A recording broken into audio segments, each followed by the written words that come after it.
Et on poursuit cette page loisirs Gabriel avec vos idées de sortie pour les vacances de la Toussaint. Et on commence avec un match qui devrait intéresser les amateurs de foot ce week-end. On vous en parlait hier.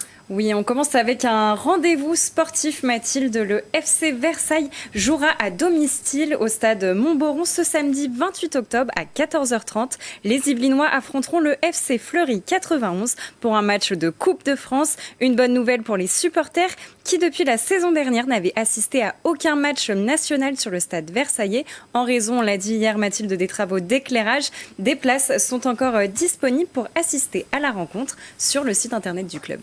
Toujours en sport, Gabriel, vous nous parlez d'une exposition à Montigny-le-Bretonneux.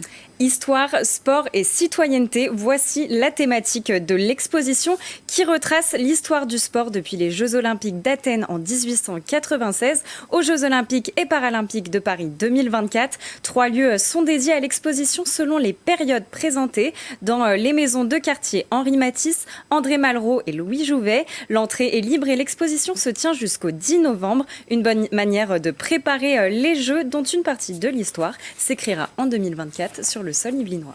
Alors direction Thoiry à présent, même si la ville n'accueille pas les JO, elle accueille un événement presque aussi grandiose.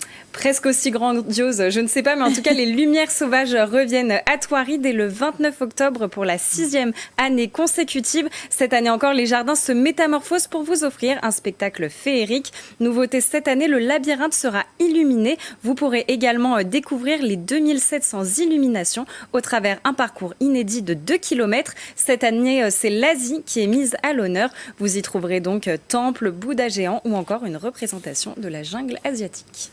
Et pourquoi ne pas profiter des vacances pour découvrir ou redécouvrir l'espace Rambouillet ? Oui, et cette année, pour la première fois, le parc accueille les visiteurs dans une atmosphère magique et envoûtante où les contes et les légendes des esprits de la forêt prennent vie. Au programme spectacle et animation, Brigitte Teinturier, responsable marketing de l'espace Rambouillet, nous parle du lieu et des animations. Voici l'interview express réalisée par Julien Leroy.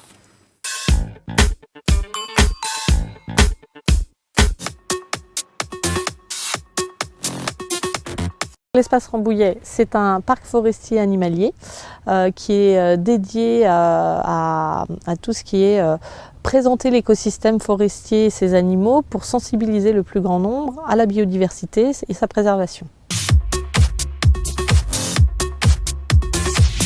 Depuis qu'on a ouvert au mois d'avril, on a un petit train électrique qui permet en fait aux jeunes enfants et aux personnes qui ont des difficultés pour se déplacer de découvrir la forêt sauvage. On a la partie la forêt des 1000 écureuils où là on va avoir la présentation sur des trampolines géants qui sont installés entre les arbres.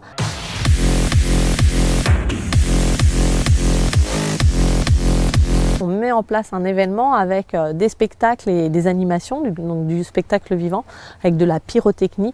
On est vraiment sur une thématique qui allie la magie, le côté onirique et féerique. On va avoir un dieu celte qui arbore des bois de cerf, qui va rencontrer une dryade, donc une nymphe des bois de la forêt. On va avoir des cavaliers de lumière.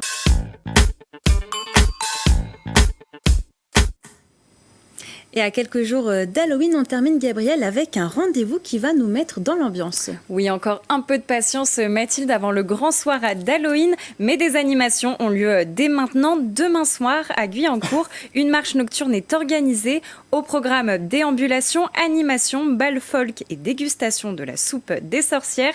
Les bénéfices de la soirée seront intégralement reversés au Téléthon. À noter également que les 30 et 31 octobre, des ateliers de décoration et des ateliers culinaires sont organisés pour bien préparer votre fête. Eh bien, merci beaucoup, Gabriel Gontier, pour toutes ces idées de sortie.